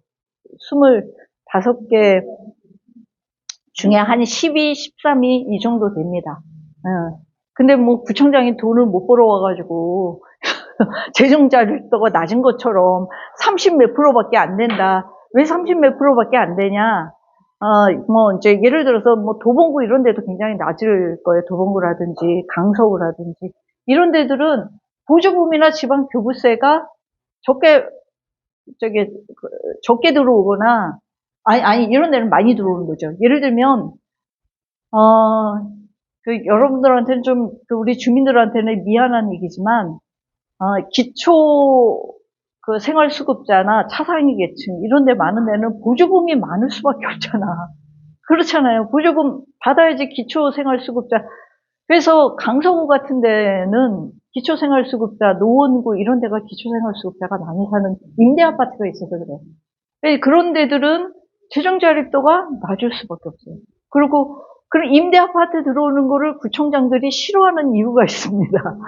네. 아니 뭐 싫어한다기보다도 뭐 주민들도 뭐 임대아파트 들어오면 싫어하고 뭐 하는데 한편으로는 이제 우리가 나갈 돈이 많은 거예요. 예를 들면 예산은 정해져 있는데 기초생활수급자나 뭐 예를 들어서 기초연금이나 뭐 이렇게 받아야 될 대상자가 복지 수혜를 받는 사람들이 많으면 중앙정부에서 주는 돈이 예를 들어서 80%다. 그러면 저기 구청에서 20% 이런 게 정해져 있어요. 10몇 프로 이렇게 정해져 있어요. 그럼 숫자가 많다고 해서 중앙정부에서 더 많이 주느냐? 아닙니다.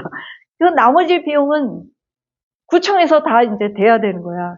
그러면은 예를 들어서 따박따박 매달 나가야 되는 이제 그런 어떤 뭐 기초연금, 기초생활수급자, 복지비용의 수혜자가 많은 곳일수록 따박따박 매달 돈은 들어가고 뭐 이렇게 주민들을 위해서 뭐 도로를 연다든가 무슨 도서관을 짓는다든가 이런 것들은 굉장히 돈이 많이 들어가기 때문에 하기가 어려운 거예요.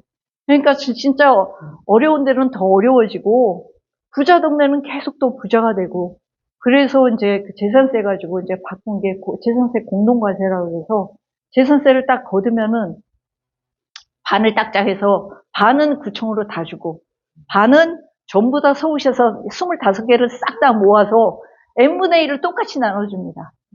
그렇게 안 하면 어떻게 되겠어요? 강남하고 뭐 서초 이런 데만 부자 동네니까 재산세 받아가지고 거기는 더 크고 그래서 강남, 서초 뭐 그쪽에 있는 구청장들은 재산세 공동과세 하지 말고 다 우리한테 줘라. 자기 지역별로 줘라. 이렇게 그렇게 요구를 하죠.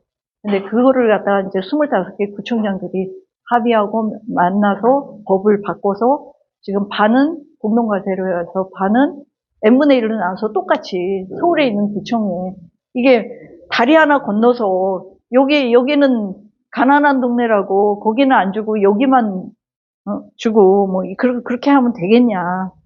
그렇게 해서 좀 형평성을 균형을 맞추려고 하는 것이죠. 세금에 그런 일들이 있다. 그래서 선거 때 제일 억울한 게 재정자립도 낮고 뭐 30 몇 프로밖에 안 된다. 그러니까 그만큼 지방세가 들어오는 게 정해져 있기 때문에 구청장들이나 시장들이 앵벌이 하듯이 중앙정부에서 보조금 어떻게든 받아서 어떤 사업이라도 우리 직원들 막 해가지고 사업 따가지고 와라. 그래서 사업 따오는 직원들한테 실적을 더 주겠다. 그렇게 해야지 주민들한테 돌아가는 사업들을 더 많이 할 수 있잖아요. 그러니까 직원들은 힘들지만 그렇게 해서라도 하려고 노력을 많이 하죠. 그래서 예를 들면 이제 할 게 많은데 하여튼 넘어가고요. 예를 들면 이런 사업들, 이게 지금 전기 자전거 같은 거 구입 보조금 이런 거 은평구에서 지금 하잖아요. 다른 구는 안 하고 있을걸요. 근데 이게 이런 거를 하는 게 정부에서부터 이렇게 보조금 이렇게 받아가지고 와서 전기 자전거를 구입을 했을 때 보조금을 이렇게 구청에서도 지원해주고 또는 정부에서 주는 사업 가지고 따서 지원하고 이런 것들을 이제 열심히 직원들이 쫓아다니면서 중앙정부에 무슨 사업이 있나 이런 걸 다 봐가지고 공모해서 그 사업 따오려고 구청의 직원들이 굉장히 다 집에 책상 앞에 앉아가지고 놀고 있는 것 같지만 안 놀고 있습니다. 구청장이 엄청 쪼고 있어요. 그렇게 해서 예산이 없으니까 정부로부터 예산 받을 수 있도록 이렇게 예산은 그냥 주지 않는다고 그랬잖아요. 사업을 뭘 이렇게 공모해서 이런 사업을 해라 딱 이렇게 하면 거기에 공모해서 되는 데를 주기 때문에 그것도 경쟁하고 어쩔 때는 구청장이 나가서 직접 프리젠테이션 하고 어쩔 때는 과장이 가거나 국장이 가서 막 프리젠테이션 해가지고 예산이 이렇게 받아옵니다. 장애인들도 게임할 수 있도록 보조기기 지원 사업 이런 것들도 중앙정부 사업을 받아오거나 또는 이렇게 받기 위해서 하고 있는 보조금 지원 사업들입니다. 이 은평구에서 하고 있더라고요. 제가 홈페이지 찾아보니까 있더라고요. 그래서 이런 거는 우리 양천구는 안 하는데 은평구는 하고 있구나. 그러니까 이런 보조금들을 구청에서 지원하든지 아니면 정부에서 이런 보조금 사업을 받아서 이런 사업들을 하고 있는 거다라는 예를 보여드리려고 가져왔습니다. 자, 이렇게 여러 가지로 다른 얘기들은 다 어렵고요. 요거 하나만. 지방정부, 그러니까 구청에서 예를 들어서 도서관 하나 짓는데 4년, 5년씩 왜 그렇게 걸리냐. 도서관을 제가 짓고 싶다고 해서 금방 못 짓습니다. 중앙정부의 심사를 받아야 돼요. 예, 그러니까는 60억 이상, 200억 미만인 사업들은 60억 미만이면은 심사 안 받아도 되지만 요즘에 건물 하나 지으려면요. 최소한 한 3층, 4층까지 이렇게 제대로 된 건물 지으면 200억은 들어가요. 그러면 그거를 중앙정부에서 심사를 금방금방 해주냐? 1년에 한 2번 내지는 3번 정도밖에 없어요. 심사하는 시기가. 그러면 그 심사 할 때까지 1년은 기다려야 돼. 그래가지고 심사 받고 그래서 그게 통과가 되면 그때부터 사업을 이제 재정을 이제 준비해서 할 수가 있는 거예요. 그러니까 내가 공약으로 도서관을 짓겠다라고 했는데 4년 만에 못 짓습니다. 들어오자마자 처음에 들었는데 그게 왜 안 되는지 저는 잘 몰랐어요. 막 그 직원들을 막 짰는데 이거는 중앙투자심사를 받아야 됩니다. 중앙투자심사? 뭔데? 그랬더니 보니까는 이것도 이제 그때그때 다른데 이런 규정들을 만들어 놓고 굉장히 강제를 하는 거죠. 지역에, 그러니까 이유는 무분별하게 지방에 필요 없는 것들을, 필요 없는 무슨, 체육센터 막 이런 거를 저기 시골을 어디에다가 체육센터 지어가지고 텅텅 비어있더라. 가끔 뉴스나 신문에 나오잖아요. 이제 그런 것들을 이유로 해서 이제 강제하고 통제한다고 하는데 사실은 서울이나 수도권에서는 그때그때 필요한 것들이 있단 말이죠. 특히 이제 대한민국 같은 경우는 굉장히 급속도로 인구도 늘어나고 여러 가지 이렇게 시대의 흐름에 따라서 필요로 하는 인프라가 그때그때 갖춰줘야 되는데 주민들은 필요로 하는데 도서관 짓는데 제가 공약으로 도서관 하나 짓겠다고 구립 도서관이 없었습니다. 짓는데 6년 걸렸어요. 개선 안 했으면 걷는데 지어가지고 테이프 커팅하는데 중공하는데 제가 가지도 못했을 뻔했어요. 너무 아깝잖아요. 그런 게 굉장히 많습니다. 그래서 뭐 하는데 6년씩이나 걸리냐. 이게 투자 심사 받고요. 심사 받은 다음에 또 설계하기 전에 또 중앙정부에서 내려와서 또 심사 받고요. 시간이 지나면 예산이 늘어나거나 줄어들 수 있잖아요. 1년 전에 심사한 게 그 사이에 재료값이. 네? 네. 그래서 이렇게 시간이 이게 여러분들이 구청장 보고 뭐 한다고 그랬는데 그거 왜 금방 못하니까 이거 뭐 민간에서 지면 2년 만에 다 짓는 거를 그거를 못하냐고 막 그러는데 그게 뭐 직원들이 일을 안 해서가 아니라 이런 절차들이 중앙정부에서 통제하고 심사하고 또 그런 과정상에 참여하고 이런 일들이 꽤 있다라는 걸 좀 알아주셨으면 좋겠다. 그리고 또 지역마다 특성이 반영이 안 돼요. 그러다 보니까 심사도 제대로 안 되는 거지. 필요 없는, 우리 주민들한테 꼭 필요한 건데, 그건 안 된다 그러고, 정말 저 지방에 필요 없는 무슨 체육센터 S개 몇백억 해놓고, 거기 어르신들이 가가지고 무슨 테니스를 하겠어요? 근데 테니스 뭐 이런 거 지어놓고 텅텅 비어있다고, 그걸 예산 잘못 썼다고 막 그렇게 하는 거. 그러니까 심사할 때는 그 당시에는 필요했는데, 6년쯤 걸려다 보니까는 그 당시에는 필요 없는 게 돼버린 거지. 그런 일들이 있다라는 말씀을 드리고 싶어요. 아, 여러분들한테 하시면 끝난 마당이니까요. 우리 주민들한테서 해야 되는 얘기인데. 아, 여러분들이 나중에 우리 김미경 구청장님이 놀고 있는 게 아닙니다. 진짜 충분히 되죠? 네네. 그런 거예요. 주민 참여 예산, 이거 열심히 참여하시고, 그리고 지금은 이거를 의무적으로 하게끔 되어 있는데 굉장히 미미합니다. 그 예산 자체도 적고요. 옛날에는 이런 제도 자체가 없었는데, 이게 대의제로 하다 보니까 아무리 의회에서 통제하고 또 의회에서 견제하고 감시하고 한다 하더라도 놓치는 부분도 있을 수 있고요. 그리고 정작 필요한 곳에 써야 되는데 그러지 못한 경우도 있을 수 있습니다. 그렇기 때문에 여러분들이 자치분권 교육을 하는 것만큼 재정에 대해서도 주민 참여 예산에 실질적으로 참여하고 대체로 공무원들이 만들어주는 거 가지고 그냥 가서 손만 들고 투표만 하시는데 그러지 마시고 우리 동네에 이런 게 필요하지 않은가라는 걸 제안하시고 적극적으로 받아보세요. 그런 거 잘하시는 분들이 나중에 정말 구의원도 잘하실 수 있는 분이고 지역의 대표가 되실 수 있는 분들입니다. 네, 요거는 시간이 별로 없으니까 간단하게 할게요. 지방자치단체장의 리더십이 굉장히 많이 변했습니다. 민선 5기, 6기, 7기를 거치면서 굉장히 특히 민선 5기가 2010년 선거가 민선 5기고요. 민선 6기가 2014년, 2018, 지금 작년이 2020년이죠. 2022년. 네. 그렇게 되면서 지방자치의 패러다임이 이 리더십 자체가 변화한 거예요. 소통, 또 생활정치, 이런 거에 주민들이 굉장히, 예전에는 정말, 지금도 많이 당만 보고 뽑는 거는 사실이지만, 그래도 구청장에게 바라는 거는 정치인으로서의 구청장이나 시장이 아니라 행정가도 그냥 관료주의로서의 공무원 같은 행정가를 원하는 게 아니에요. 주민들하고 끊임없이 소통하고 또 주민들이 참여하는 거를 받아주고 또 그리고 이런 이 소통하고 참여하고 또 보편적 복지라든지 혁신교육이라든지 또 지속가능한 정책 이런 것들이 민선 5기부터 이렇게 많이 변해왔다. 지금 이렇게 되어 가고 있다. 그리고 공공서비스가 굉장히 아까 제가 고민한다고 그랬잖아요. 그것처럼 공공서비스에 대한 주민들의 욕구가 커졌다.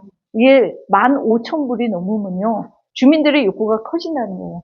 어느 나라든 그때까지 먹고 살기에 급급하고 나 먹고 살기에 급급하다가 GDP가 15,000불이 되면 그때부터 아까 말씀드렸죠. 차가 지나가는데 도로가 넓어야 되고 또 뭐 주차장도 있어야 되고 이런 거 정부에서 뭐 하는 거야? 막 이러고 욕하게 되잖아요. 그리고 우리나라는 지금 3만 불이 넘었습니다. 당연히 공공서비스를 더 많은 것들을 요구해요. 그래서 불평불만이 굉장히 많죠. 근데 불평불만이 많은 것만큼 그만큼 우리나라처럼 생활 편의시설이나 주변 공무원들의 이 태도나 이 행정 속도나 굉장히 빨라져요. 우리 캐나다의 동생이 살고 오랫동안 거기서 살다 왔는데 정말 깜짝 놀래요. 공무원들이 왜 이렇게 친절하냐.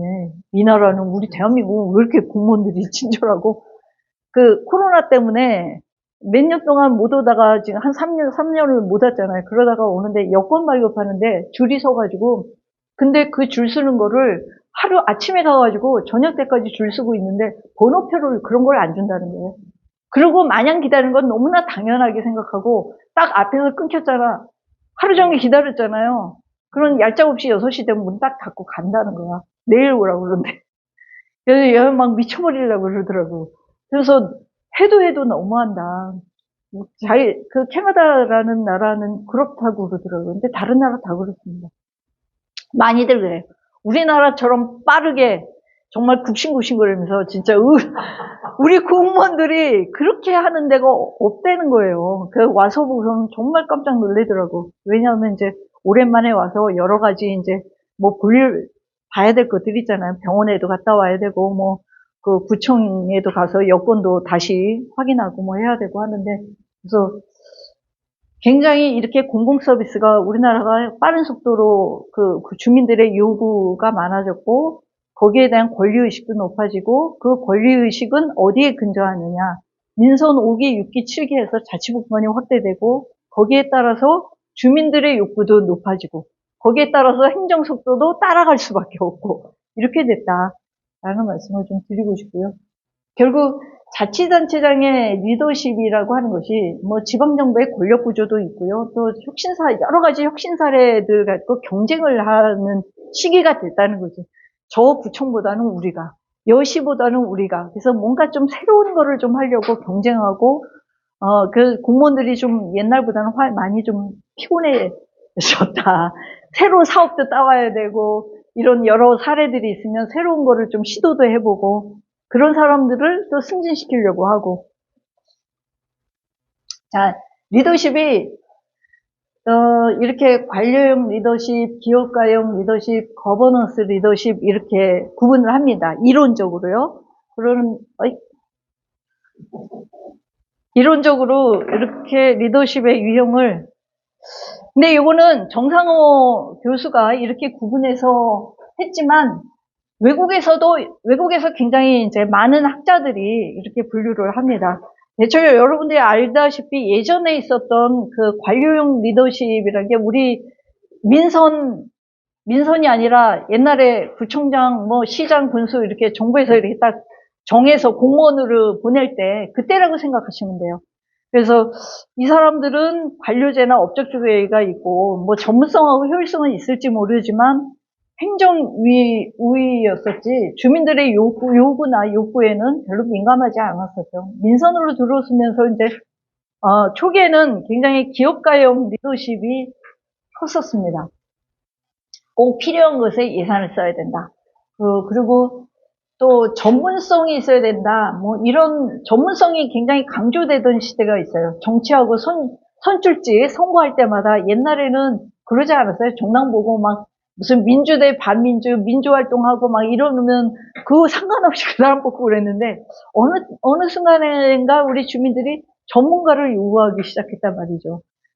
그래서 이렇게 전문성을 가진 사람들, 그래서 도시가 이렇게 막 한참 성장하고 발전할 때 이렇게 기업가형 리더십이 있다가 지금 이제 어느 정도 주민들의 삶이 GDP 한 2만 불 시대 이렇게 넘었으면 주민들의 여러 가지 공공 서비스나 이런 요구가 커지게 되고 삶의 질을 요구하게 되죠. 예전에는 먹고 살기에 급급했다고 하면 이제는 먹고 사는 게 아니라 기왕이면 우리 집 주변에 옛날에 뭐 공원 가서 거닐고 산책하고 이럴 시간이 어디 있었어. 하루 종일 일했잖아요. 그런데 지금은 우리 집 옆에 공원이 있어서 저녁 때 퇴근하고 와서 저녁 있는 삶을 하면 좋겠다라는 요구들이 생긴다는 거지.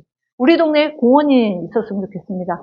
삶의 질을, 그리고 또 단체장에 대해서 옛날 같으면 정말 저 위에 있는 그 어르신이라고 생각하는데 저 구청장 처음 날 때 진짜 좀 이상하게 봤어요. 무슨 여자가, 그리고 무슨 저렇게 젊은 처자가 막 이랬었는데 지금은 그런 게 많이 없어졌잖아요. 예전에 구청장이나 시장 이러면 정말 어르신이거나 뭐 풍채도 막 이렇게 있고 뭐 권위주의적이고 카리스마도 있고 막 이런 사람이라고 생각을 했었는데 그런 게 굉장히 많이 바뀌었다.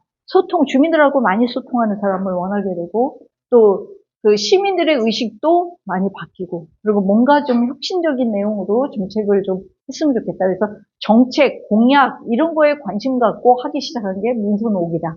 민선 5기. 2010년 선거 생각해보면 그때 뭐가 있었어요? 그때 이슈가 무상급식이었어요. 처음으로 맨날 뭐 민주주의가 어떻고 독재가 어떻고 막 이러던 시대에서 우리 주민들의 요구 무상급식이라는 게 너무 생소하잖아요. 선거에 무상급식이라니. 그래서 그때 굉장히 논쟁이었는데 그 이후에 심지어는 보수 진영에서도 애들 누리 사업이라고 해서 학령 전에 아이들 지원하고 박근혜 대통령이 그런 거를 공약으로 했어요. 뭐 그것만이 아니라 기초연금도 했습니다. 기초연금도 더 늘리겠다. 근데 이제 단체장 할 때 저는 막 억울했던 게 공약은 그렇게 해놓고 한다고 하고 돈은 지방정부 구청에서 내라 그러고 그래서 열받았지. 공약을 했으면 중앙정부에서 해야 될 거 아니에요. 근데 그게 박근혜 대통령만 그런 게 아니에요. 문재인 대통령도 그렇게 했습니다. 그래서 제가 할 말이 없어요.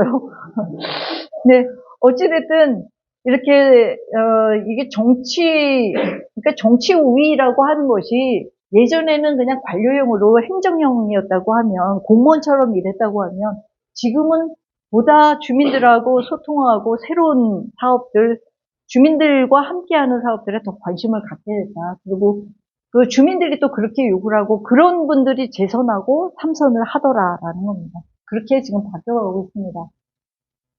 자, 그래서 지금 이제 점점 그 지방정부의 리더십도 예전하고 굉장히 많이 바뀌었다. 2010년, 14년, 18년, 그리고 민선 7기 2022년 오면서 단체장의 리더십에 따라서 공무원들의 태도도 바뀌고 공무원들도 주민들과 함께 소통하고 이런 것도 예전 같지 않잖아요. 공무원들도 뭐 이제는 직접 지역에 가서 동에 가서도 주민들하고 함께 일하고 이런 것들이 있듯이 또 그렇게 하지 않으면 구청장이 다음에 선출되기가 어려워집니다. 주민들이 그만큼 의식도 높아졌고요. 또 공공서비스에 대한 욕구도 커졌고 또 그만큼 또 주민들의 참여도 커졌고 더 커져야 하고 그렇게 커질수록 민주주의가 발전하는 것이고요. 민주주의가 단순히 이념적인 것이 아니라 내 생활상의 욕구를 반영하고 내 생활이 달라지고 환경이 달라지고 주변이 바뀌고 이것이 민주주의가 갖는 가장 큰 이점입니다. 뭐 토론 많이 해서 말 잘하고 이런 것들이 아니라 실제로 토론 속에서 뭔가 변화하고 변화하는 것 속에서 내가 살고 있는 주변이 바뀐다. 그리고 내가 살고 있는 고향이 바뀌고, 그게 더 나아가서는 공동체가 달라진다. 나라가 바뀔 수 있다라는 거예요. 그래서 여러분들이 단순히 뭐 자치분권 활동을 하는데 이런 게 필요합니다. 뭐 이런 걸로가 아니라 여러분들이 이 속에서 정말 지역의 리더로 성장하고 또 지역 속에서 주민들 속에서 여러분들이 좀 보람을 갖고 일한다라는 사명감도 가지면 좋을 것 같다라는 생각이 듭니다. 아유, 시간 너무 많이 뺏어서 죄송합니다. 감사합니다. 네. 시간은 많이 됐지만 혹시 질문이나 뭐 건의사항이나 있으시면. 수고하셨습니다. 네, 또 다른 거는 감사합니다. 들어주셔서 감사합니다. 네.